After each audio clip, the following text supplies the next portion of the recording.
तम भगवान के 24 अवतारों का वर्णन करने के बाद श्री सूत जी महाराज बोलते हैं कि इदम भागवतम नाम, जिस ग्रंथ में भगवान के 24 अवतारों का मंगलमय चरित्र वर्णित है वही भागवत है। भगवान का जो चरित्र है वही भागवत है। भगवान के जो लोग हैं वे भी भागवत हैं। भगवान के जो वचन हैं वो भी भागवत हैं। कई अर्थ हैं अन्य अन्य स्कंदों में। भगवता उक्तम, भगवता प्रोक्तम भागवतम, भगवान के द्वारा कहे हुए ज्ञान विज्ञान भागवत है। और भगवतः इत्यस्य भागवतः, जो भगवान के हैं वो भागवत हैं। और भगवान के ये जो दिव्याति दिव्य लीलावतार हैं, चरित्र हैं, ये भी भागवत हैं। तो इदम भागवतम नाम पुराणम ब्रह्म संहितम उत्तम श्लोक चरितम चकार भगवान ऋषि। भगवान ने कृष्ण बनकर अवतार लिया और लीलाएं की, और कृष्ण द्वैपायन वेदव्यास ऋषि बनकर उन्होंने उस चरित्र को लिखा, चकार प्रकट किया। एक जगह आचरित किया और दूसरी जगह प्रकट किया। ये कथा गंगा की उसके प्राकट्य उसकी निष्पत्ति की बात है। एक जगह भगवान प्रकट होते हैं, उनके आचरण से, उनके चरित्र से, माने उनके श्री चरण से श्री गंगा जी प्रकट होती हैं। तो एक श्री चरण से और एक उनके आचरण से, दोनों को भगवान शिव ने अपने पास रख लिया। भगवान शिव गंगा जी को अपनी जटा में रखते हैं और कथा गंगा को अपने मुख में रखते हैं, श्रीमुख में। तो इसलिए उत्तम श्लोक चरितम चकार भगवान ऋषि, अत्यंत उत्तम, जिनका उत्तम यश है। श्लोक माने यश, पुण्य श्लोक, पवित्र यश। वैसे भगवान की लीलाओं का वर्णन चकार ऋषि, जो ऋषि के रूप में अवतीर्ण है भगवान वेदव्यास, उन्होंने किया। इसके श्रवण से, इसके आश्रयण से, इसके कहने सुनने से क्या लाभ है? का जीवन का परम लाभ इसी से है।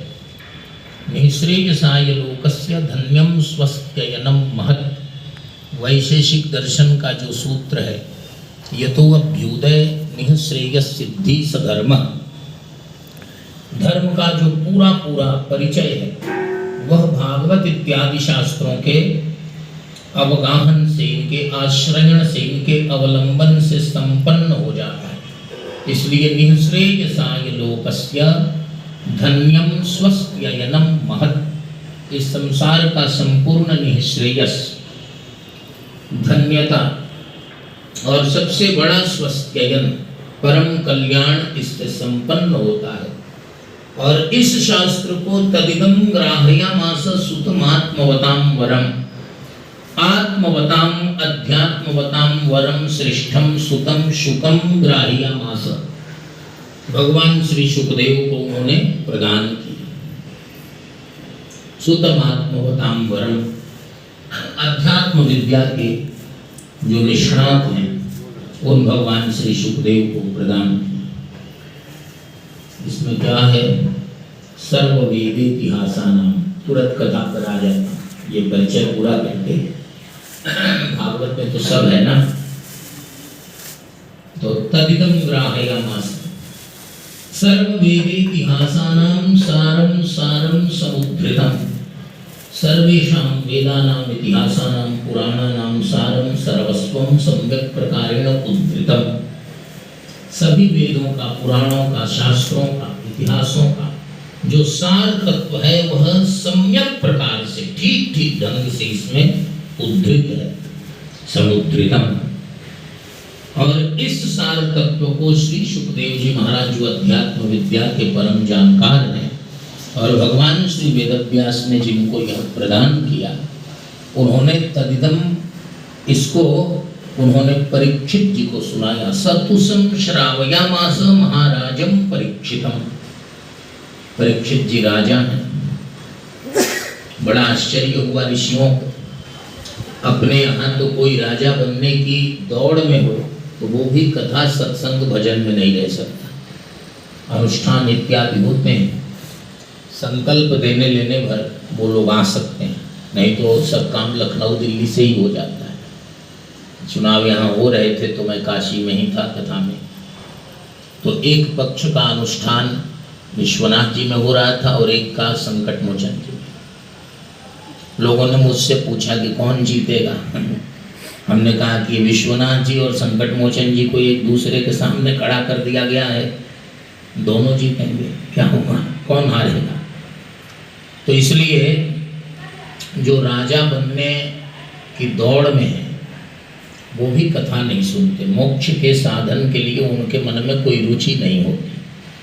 और महाराजम परीक्षितम, परीक्षित जी इतने बड़े राजा थे, चक्रवर्ती सम्राट थे, उनको समय कैसे मिल गया कि उन्होंने कथा सुनी। तो सूत जी महाराज कहते हैं कि कथा ऐसे ही नहीं सुनी। कैसे सुनी? कहा प्रायोपविष्टम गंगायाम, प्रायोपविष्टम गंगायाम परीतम परमर्षि। श्री गंगा जी के तट पर बैठकर कथा सुनी।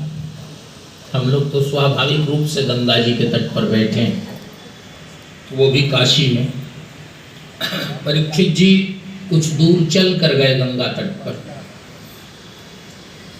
और प्रायोपविष्टम, कुछ लोग फलाहार पूर्वक कथा श्रवण करते हैं, यहाँ का क्रम यही है। लेकिन प्रायोपविष्टम, उन्होंने अन्न और जल भी ग्रहण नहीं किए परीक्षित जी ने। सुनिए, परीक्षित जी ने अन्न और जल भी ग्रहण नहीं किए। प्रायोपविष्टम गंगायाम, और सौभाग्य उनका क्या है? कहा परीतम परमर्षि भी, बड़े बड़े परमर्षियों से घिरे हुए हैं, उनके बीच में उन्होंने कथा श्रवण की। सूत जी महाराज कहते हैं कि उस सभा में अहम चाध्यगमम तत्र निविष्टस्तदनुग्रहात्, कल मैंने इस श्लोक को कहा था। भगवान श्री सुखदेव की सेवा में रहने के कारण मैं भी उस सभा में प्रविष्ट हो गया। परीक्षित जी की सभा में, उनकी कथा में मैं चला गया। और सोहम वह श्रावयिष्यामि यथाधीतम यथामति, उस कथा को, उस प्रसंग को मैं आप लोगों को सुना रहा हूं, सुनाऊंगा। यथाधीतम यथामति, कितनी बड़ी बात कही। श्री सूत जी महाराज कह रहे हैं कि जितनी मेरी छोटी बुद्धि में अट पाया है, समझ पाया हूं, यथाधीतम यथामति। आज ऐसे ऐसे बड़े बड़े विद्वान हैं, आचार्य हैं, जो दावा करते हैं कि भगवान व्यास और शुकदेव से भी अधिक उनकी मति में अट रहा है, लेकिन एक शील है। श्री सूत जी महाराज कहते हैं यथाधीतम यथामति।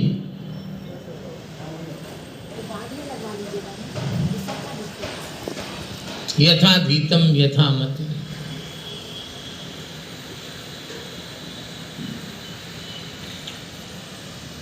सूत जी महाराज से ऋषियों ने पूछा कि किस प्रकार भगवान श्री वेदव्यास ने किस प्रकार श्रीमद् भागवत का प्रणयन किया और श्री सुखदेव जी महाराज को किस प्रकार पढ़ाया और उन्होंने परीक्षित जी को किस प्रकार सुनाया। अवसर कैसे मिला उनको? परीक्षित जी ने अवसर क्यों निकाला? सामान्य काम में हम हैं, सामान्य घर के धंधे हैं, तो फुर्सत नहीं मिलती। दो चार बार भगवान का नाम ले लें, एक बार मंदिर चले जाएं, कुछ थोड़ा सा कुछ कर लें, तो उसे भगवान के ऊपर अपना बहुत बड़ा अनुग्रह मानते हैं। उनका अनुग्रह अपने ऊपर नहीं, अपना ही अनुग्रह। जरूरत पड़ती है तो व्यक्ति भगवान को खरी खोटी सुना देता है। आपके लिए इतना समय निकाला, इतनी पूजा की, इतना पाठ किया, मेरे साथ आपका ये व्यवहार ठीक नहीं है। उन्होंने तो कहा नहीं था कि समय इतना भी निकालिए, लेकिन हमने निकाल लिया और वो जो देते हैं वो हमारी समझ में आता नहीं है। अंतर यही है। सूत जी महाराज कहते हैं कि महाराज परीक्षित जी ने क्यों समय निकाला ये तो बता दूंगा, लेकिन भगवान वेदव्यास ने श्रीमद् भागवत कैसे और क्यों लिखी ये सुनिए। द्वापर का समापन हो रहा है, कलिकाल एकदम सिर पर है, आने वाला है।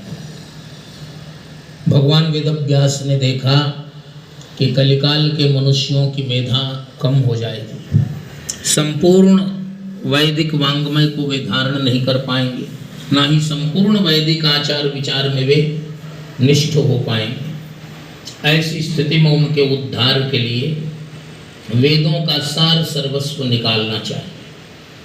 तो भगवान वेदव्यास ने पहले तो वेदों की समझ सही हो इसके लिए वेदांत दर्शन ब्रह्म सूत्र लिख दिया। उस सूत्र के आधार पर वेदों के वर्ण विषय का बड़ा ही सुंदर क्रमिक और सांगोपांग परिचय प्राप्त हो जाता है, अध्ययन हो जाता है, एक प्रकार वे ग्रहण कर लिए जाते हैं। उसके बाद 6 शास्त्रों को प्रकट किया, 17 पुराणों को प्रकट किया, इतिहास के रूप में श्रीमद् महाभारत को प्रकट किया। पहले से महर्षि वाल्मीकि के द्वारा प्रणीत पहला इतिहास जो है वो क्या है? रामायण, श्रीमद् रामायण। और दूसरा इतिहास है श्री महाभारत, आर्षभ प्रणीत माने ऋषियों के द्वारा बनाए गए ये 2 इतिहास। लेकिन ये सब करने के बाद भी महाभारत जैसा युद्ध हो गया। अब व्यास जी के मन में भी बड़ी चिंता हुई। 2 लोगों के कारण और तमाम लोग मारे गए, पूरी पृथ्वी एक प्रकार से वीरों से शून्य हो गई और कुरुक्षेत्र की जो मिट्टी है वो लाल हो गई। तो भगवान वेदव्यास के मन में बहुत असंतोष होने लगा। सम्याप्रास उनके आश्रम का नाम है, सरस्वती नदी के तट पर। उसी आश्रम में बाहर निकलकर सरस्वती नदी के तट पर ही पत्थर पर बैठ गए, चिंतित थे। भगवान वेदव्यास को चिंता हो रही है तो देवर्षि नारद शीघ्र आ गए। यही होता है, भजन करने वाले या महापुरुषों के जीवन में कोई ग्लानि होती है, कोई चिंता की बात आती है, कोई अफसोस की बात आती है, तो बड़े आचार्य या भगवान की कृपा या भगवान के दर्शन तुरंत हो जाते हैं। नारद जी भगवान के तीसरे अवतार हैं, कल हमने श्रवण किया था। व्यास जी 17वें अवतार हैं।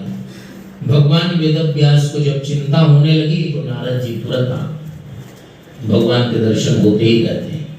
किसको होते हैं? जो भगवान के मार्ग पर रहता है। और जो भगवान के मार्ग पर नहीं है उसको दर्शन होते भी हैं तो वो समझ नहीं पाता। उसको समझाया भी जाए कि भगवान मिले थे तो वो कहेगा कि नहीं नहीं फला मिला था। ऐसा भी होता है।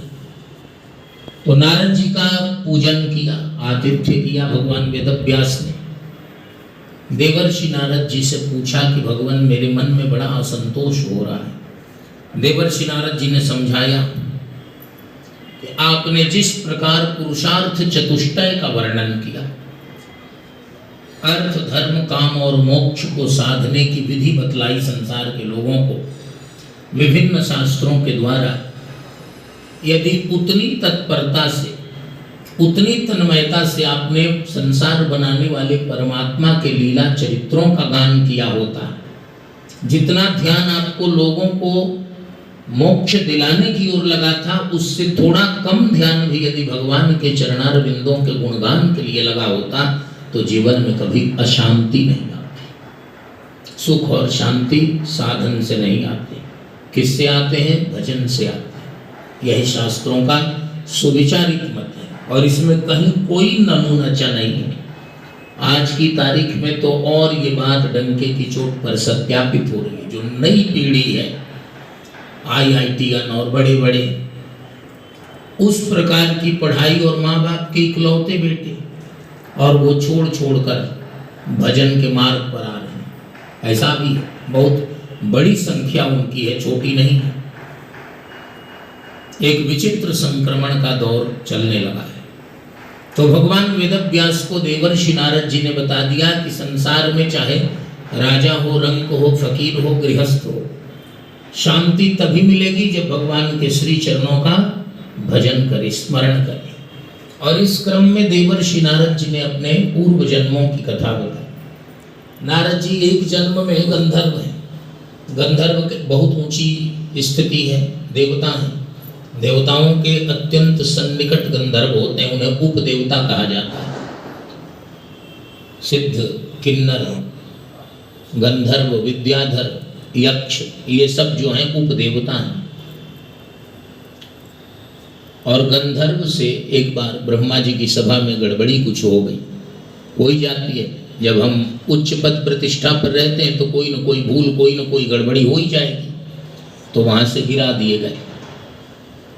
वहां से जब गिरे तो एक दासी का, नौकरानी का पुत्र बनना पड़ा। लेकिन संस्कार भजन के थे, पूर्व जन्मों की तपस्या थी जिसके कारण गंधर्व भी बने थे।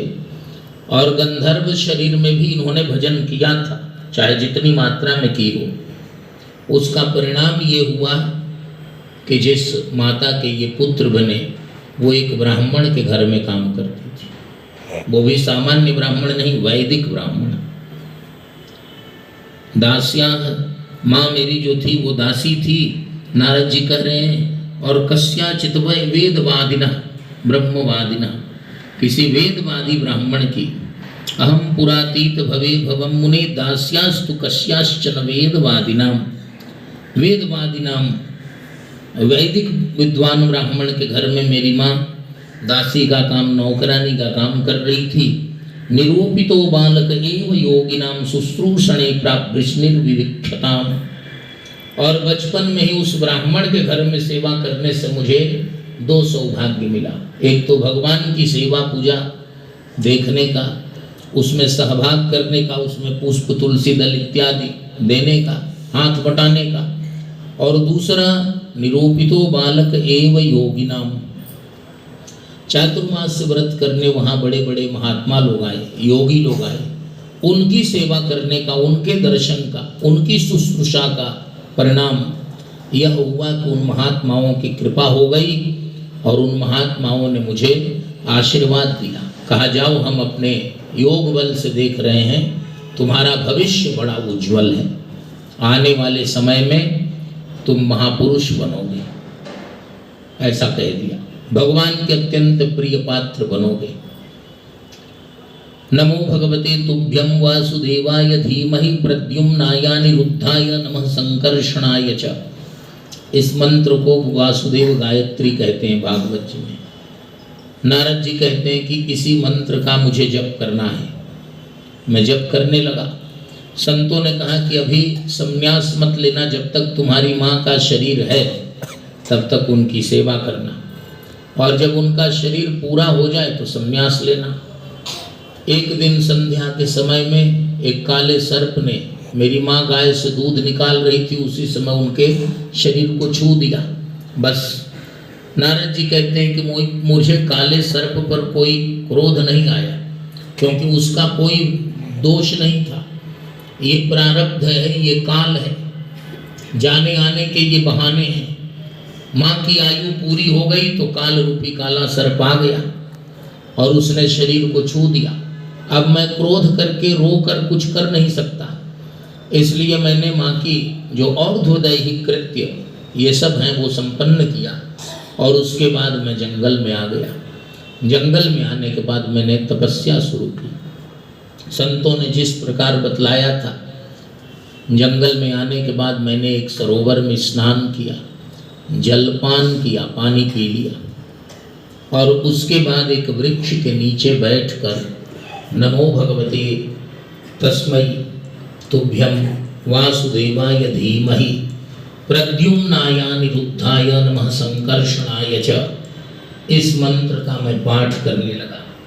उसका परिणाम यह हुआ कि अत्यंत शीघ्र मेरे भीतर एक प्रकार से समाधि की दशा आ गई और बड़े कम क्षणों के लिए ही सही भगवान की दिव्य झांकी का दर्शन हुआ।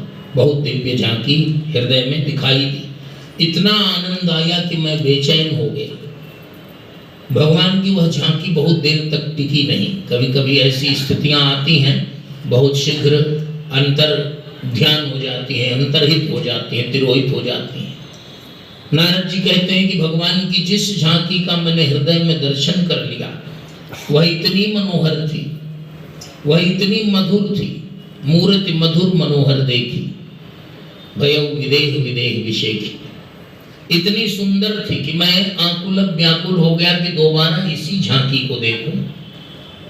ऐसा ही होता है कभी कभी तो संसार में, और संसार से थोड़ा सा ऊपर बढ़िए तो स्वर्ग में कुछ ऐसे रूप हैं जिनको देखने के बाद गोस्वामी जी क्या कहते हैं, नरनाग सुर गंधर्व कन्या रूप मुनिमन मोह। बड़े बड़े मुनिंद्र भी उस रूप से मोहित हो सकते हैं। तो देवर्षि नारद जी कहते हैं कि मुझे तो परम रूप के दर्शन हो गए, अब उससे बड़ा कोई है ही नहीं। सबसे बड़ा सत्य, सबसे बड़ा शिव और सबसे बड़ा सुंदर, उससे बड़ा आप कौन है। और उसको देखने के बाद मैं आकुल व्याकुल हो गया कि फिर से वो झांकी दिख जाती, लेकिन झांकी नहीं दिखी। अब भगवान ने इस बार वाणी से संदेश दिया, उनके वचन सुनाई दिए। उन्होंने कहा कि जाओ शूद्र शरीर में जो भोग के लिए, संसार के भोगों के लिए, कोई ये न कहे कि ब्राह्मण का शरीर तो तपस्या के लिए है, केवल वैदिक विधि और त्रिकाल संध्या करने में ही 8 घंटे का समय लगता है, नियम से किया जाए तो बाकी कोई काम नहीं हो पाएगा। तो 8 घंटे का नित्य वैदिक कृत्य है ब्राह्मण के लिए, 4 घंटे का क्षत्रिय के लिए, 2 घंटे का वैश्य के लिए, और 24 घंटे संसार की सेवा करते हुए अपना आनंद लेना ये शूद्र का काम। और फल चारों वर्णों को एक ही मिलता है। लेकिन भगवान कहते हैं कि शूद्र शरीर में रहते हुए भी तुमने भोग नहीं किए, संसार में तुम्हारी प्रवृत्ति नहीं हुई, और बड़े बड़े महात्माओं संतों योगींद्रों की तुमने सेवा की, उसका परिणाम यह है कि मेरी झांकी का तुम्हें दर्शन हो गया। नहीं तो बड़े बड़े मुनिंद्रों को भी ये झांकी नहीं दिखती। यम ब्रह्मा वरुणेन्द्र रुद्रमर्तः, भागवत के अंत में यही स्तुति की गई है, यही मंगलाचरण है। यस्यांतम न विदुः सुरासुरगणा देवाय तस्मै नमः। लेकिन जाओ संतों के अनुग्रह से, उनकी सेवा के फल से तुम्हें ये झांकी दिख गई। अब तपस्या में अब भगवान कहते हैं कि अब इस झांकी को देखने के बाद तुम्हारे मन में निरंतर इसी झांकी के दर्शन का, इसी झांकी को बार बार देखने की इच्छा बलवती होगी। जिसको देख लिया एक बार, बार बार अब उसी को खोजेंगे। तो भगवान कहते हैं कि इसी बलवती इच्छा के परिणाम स्वरूप अगली बार तुम मेरे स्वरूप हो जाओगे। चतुर्युगी के आरंभ में जब फिर से 4 युगों की रचना होगी और लोक पितामह श्री ब्रह्मा जी जब रचना करेंगे, उस समय तुम उनके मानस पुत्र होकर उत्पन्न होगे और मेरे स्वरूप हो जाओगे। नारद जी कहते हैं कि मैं श्री ब्रह्मा जी के शरीर में प्रविष्ट हो गया। जब प्रलय होने लगा, पूरे प्रपंच को श्री ब्रह्मा जी ने अपने में समेट लिया, और श्री ब्रह्मा जी स्वयं सारे प्रपंच को लेकर भगवान श्रीमन नारायण में समाहित हो गए, प्रविष्ट हो गए। तो मैं प्रकारांतर से श्री ब्रह्मा जी के साथ और भगवान श्रीमन नारायण में चला गया। और जब फिर चतुर्युगी के आरंभ में श्री ब्रह्मा जी ने सृष्टि शुरू की, तो फिर मैं श्री ब्रह्मा जी के मानस पुत्र होकर ऋषियों के साथ प्रकट हो गया, आ गया। महाराज वहां से आने के बाद भगवान को देखने की, प्राप्त करने की आतुरता पूर्व जन्म की तरह ही बरकरार रही, जारी रही। तो मैं भगवान को चाहता था, भगवान ने मुझे एक वीणा दे दी। अब जिस रूप को मैं चाहता था वो रूप दिखा भी, और भगवान ने अपने हाथों से रूप तो दिखाया ही, दर्शन तो दिया ही, एक उपहार भी दे दिया, एक वीणा दे दी। देवदत्ताम इमाम वीणाम स्वर ब्रह्म विभूषिताम मूर्छयित्वा हरिकथाम गायमानश्चराम्यहम्। भगवान नारायण के द्वारा दी हुई इस वीणा को गायमानश्चराम्यहम्, भगवान की कथाओं का मैं गान करता हूँ, और चराम्य हम चलता रहता हूँ। एक जगह रुक जाने पर पानी भी मलिन हो जाता है, और चलता रहे तो नदी वेगेन शुद्ध्यति, उसमें अविरलता रहे तो निर्मलता भी रहेगी। तो नारद जी कहते हैं कि मेरा काम है घूमना, और किस लिए घूमना? अपने लिए घूमता हूं। सब संत सुखी विचरंत मही, किसी से कुछ लेना देना नहीं है, सममान निरादर आदर ही, सब संत सुखी विचरंत मही। पूरी पृथ्वी पड़ी हुई है, घूमकर क्या करता हूँ? कहा पृथ्वी देवी के कण कण में भगवान की कथा का गान करता हूँ, सुनाता हूँ, कुछ और नहीं करता। भगवान की कथा, भगवान की देवी भूदेवी को सुनाता हूँ। और इसी सुनाने, किसको सुनाता हूँ? बहुत भीड़ हो, बहुत ये हो, वो हो, नहीं नहीं नहीं नहीं। कथा तो अपने को सुनानी है। अपने से अपने को जो कथा सुनाने लगा उसकी कथा सफल हो गई। मामला यही। इसलिए बार बार मानस रामायण देखेंगे तो गोस्वामी जी अपने से अपने को सुना रहे हैं, अपने मन को सुना रहे हैं। हाँ, सठ मना कहते हैं। मन कभी कभी कथा में, जैसे श्रोता कभी कभी बैनर में इधर उधर फंसी जाते हैं, तो गोस्वामी जी अपने मन को कहते हैं कि अरे भाई तुम निरंतर इनका ध्यान करो। मन फिर एक बार चला गया, तो इस बार उसको सठ मना कहते हैं। भजन संतत सठ मना, मन को सुनाते हैं। तो कथा अपने लिए। नारद जी कहते हैं जब से मैंने वीणा पर भगवान की कथा कहनी शुरू की तब से आज तक मेरे जीवन में कभी अशांति नहीं। भगवान वेदव्यास ने कहा कि बस यही सूत्र मैंने भी गांठ बांध ली, अब मुझे भी और कुछ नहीं करना है। इसको कल थोड़ा पीछे बंद, पीछे कीजिएगा, बराबर में तो ठीक रहेगा, आगे नीचे है।